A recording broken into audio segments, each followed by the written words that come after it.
നമസ്കാരം. തിരുപ്പതി ഭഗവാൻ ക്ഷിപ്രപ്രസാദിയാണ്. ശ്രീ വെങ്കടേശ്വര സ്വാമിയുടെ ഈ മഹാമന്ത്രം നിത്യേന 11 തവണ ജപിച്ചാൽ രോഗശാന്തി, ദുഃഖദുരിതങ്ങളിൽ നിന്നും മുക്തി, ദുഷ്ടശക്തികളിൽ നിന്നും മോചനം, ധനധാന്യ സമൃദ്ധി എന്നിവ ലഭിക്കും.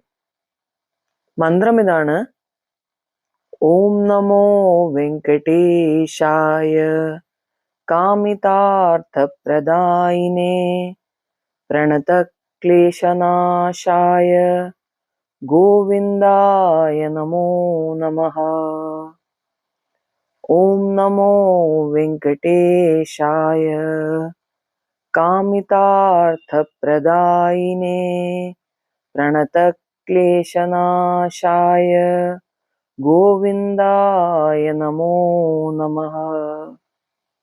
ഓം നമോ വെങ്കടേശായ കാമിതാർത്ഥപ്രദായിനേ പ്രണതക്ലേശനാശായ ഗോവിന്ദായ നമോ നമഃ.